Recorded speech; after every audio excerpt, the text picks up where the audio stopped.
நமஸ்காரம். இந்த வாசி தீரவேங்கிற தேவாரத்தை மகாபெரிவா எக்ஸ்பிளைன் பண்ணும்போது அங்க இருந்த பக்தர் ஒருத்தர் கேக்குறார், எதுக்கு சம்பந்தருக்கு மட்டும் இந்த மாதிரி மாத்து குறைவா இருக்கிற காசை சுவாமி கொடுத்தார் அப்படின்னு. அதுக்கு மகாபெரிவா சொல்றார், அப்பரோட பக்தியை இந்த உலகத்துக்கு தெரிய வைக்கணுங்கிறதுக்காக தான் இப்படி ஒரு சின்ன திருவிளையாடல் சுவாமி பண்றார்.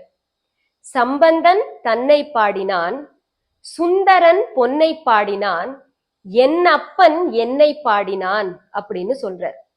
சம்பந்தரோட தேவாரத்துல எல்லாத்துலயும் திருக்கடை காப்பு அப்படிங்கிற அந்த கடைசி பாட்டுல தன்னோட பேரும் அவரோட ஊர் பேரும் அவர் எல்லாத்துலயும் சொல்லியிருப்பார்.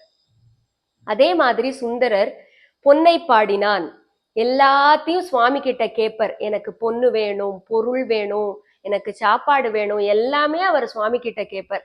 ஆனா அப்பர் அந்த மாதிரி எதுவுமே இல்லாம பக்தி மட்டுமே ஒரே குறிக்கோளா வச்சு சுவாமிய அப்படி புகழ்ந்து பாடியிருக்கார். இதுக்காக தான் இப்படி ஒரு இன்சிடென்ட் நடந்தது அப்படின்னு மகாபெரிவா ஒரு எக்ஸ்பிளனேஷன் கொடுத்திருக்கா. இப்ப இந்த தேவாரத்தை பார்க்கலாம்.